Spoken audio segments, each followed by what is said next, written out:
Welcome back, everyone. Today we're going to do a quick review of Crosman's newest entry into the TR77 lineup. Last January we did a review on the Crosman TR77 spring piston version, and today we're going to do a review on the TR77 NPS, with the S standing for short barrel. This rifle is 3 inches shorter than the TR77. This one measures 40 inches, so it is very compact, and it weighs 5.8 pounds. The barrel on this rifle is 15 inches, which makes it a little bit harder to cock versus the TR77 that has a 17-inch barrel. They have supplied a larger muzzle brake to give you a good grip on it, but it still measures in at 38 pounds of cocking effort, so it's still quite stiff. A young teen may have difficulty. They also could have put a silencer on the end of this one. It is quite loud. They call it a quiet rifle, but shooting alloy pellets, it comes in at 113.3 decibels, and shooting lead pellets, it comes in at 100.5 decibels to 104.3 decibels. So it's not exactly backyard friendly, but with its short, compact design and its power and accuracy and lightweight, only weighing 5.8 pounds, it is ideal for taking this rifle out in the woods. This rifle has the same stock as the TR77. It's a composite AR style with a nice pistol grip, and it's a Sculpt and shape stock with a removable rubber butt pad that exposes a storage compartment. The rifle has Crosman's 2-stage adjustable trigger. It is very long and very hard. It comes bundled with Crosman's plain 4x32 millimeter scope. The box shows some heavier duty rings on it, but those are not the rings that come with the gun. These scope rings only have one screw on each side of the cap. The rear scope ring has 2 screws for clamping to the dovetail and a scope stop pin. The front scope ring only has a single screw clamping it to the dovetail rail. This is a very crappy scope. There's no other way to put it. It's literally like looking through a wormhole at any distance over, say, 10 yards.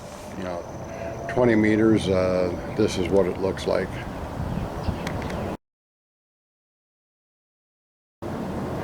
And the scope that came with this rifle only lasted for about 80 shots, and then the reticle turned. I'll show you that. So to complete the review, I have removed the scope from the MTR77 NP and put it on this one. Now let's take a look at the power numbers. First we'll look at the crony readings running the alloy ammunition and the RWS Hobby 7 grain. They will be shooting 5 rounds of RWS Hypermax 5.2 grain alloy pellets.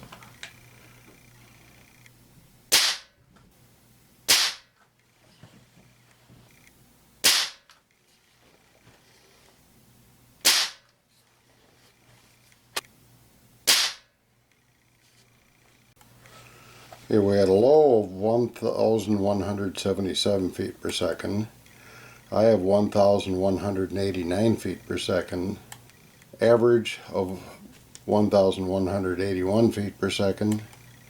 Extreme spread of 12.82, which is not bad for alloy ammunition. For standard deviation, 4.89. And now we're going to shoot 5 rounds of RWS Hobby 7 grain lead pellets.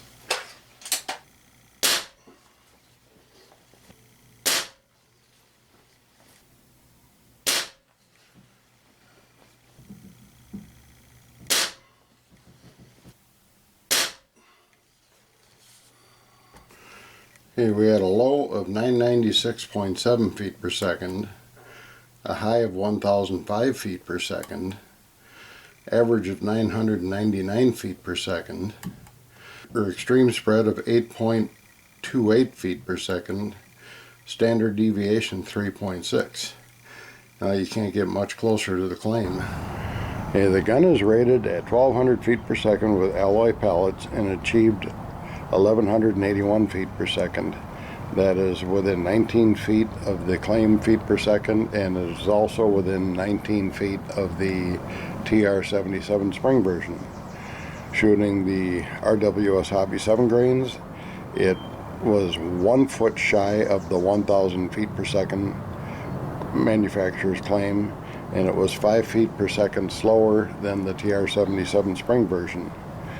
It was also a little bit slower than the spring version, shooting the Crosman Premier Hollow Point 7.9 grains, but all of the pellets over 8.2 grains, this gun shot considerably faster than the TR77 spring version. The JSB Diablo Exact Heavy 10.34 grain pellets averaged 822.6 feet per second. That is 14.4 feet per second faster than the spring version. The most powerful pellet was the H&M Barracuda 10.65 grain pellet. It had a low of 830.1 feet per second, a high of 841.5 feet per second, average of 836.6 feet per second, extreme spread of 11.42 feet per second, and 4.35 standard deviation. That pellet gave us 16.56 foot-pounds of muzzle energy. That was the most powerful pellet.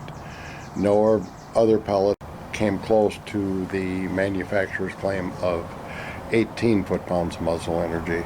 The gun does not generate that kind of energy.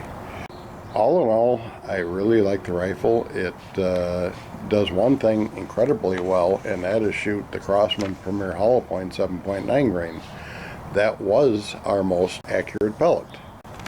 I'm going to show you the accuracy test with the original trigger and the original scope, shooting the Crosman Premier Hollow Points.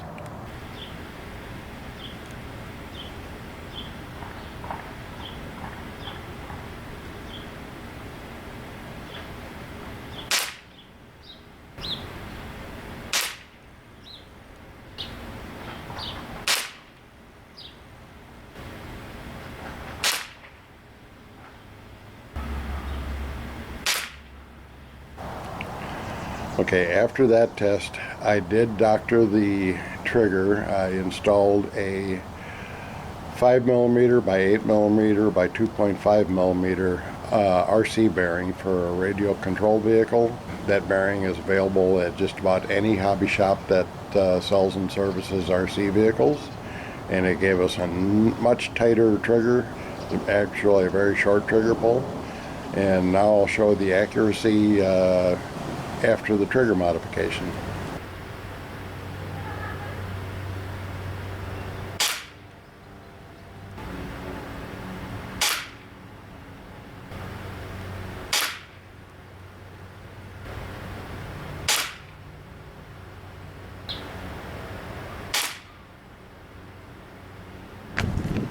So after shooting about 200 pellets through this gun, it really became accurate.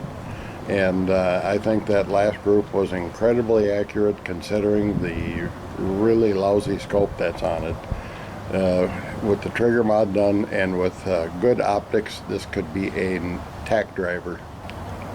It's definitely got enough power for birds and crows and squirrels and rabbits, and it's light enough to carry around all day, and it's short enough for getting through tight places. This could be a super excellent small game hunter out in the woods. Like I say, it does deliver on power and accuracy. Lightweight, it's a really good design. I think Crosman has another winner on their hands. It's just sad that they can't put a decent scope on one of these rifles, and it's a crying shame that they have all these years have not improved on the triggers. But I think it's still going to be a popular rifle despite of all that. It's listed on their website for $159.99. None of the major retailers have this in stock yet. It's not listed with Pyramid Air or Airgun Depot or Airgun Warehouse or Walmart. I believe they will eventually have it, and probably have it priced between $139.99 and $159.99. And I think it is a good buy for that price. With the nitro piston, you can cock it, load it, set your safety, and go trogging off into the woods, and don't have to worry about cocking when you come upon your target. So, like I say, it's going to be a very nice rifle for hunting. And that is my review of the Crosman TR77 NPS. Thank you for watching.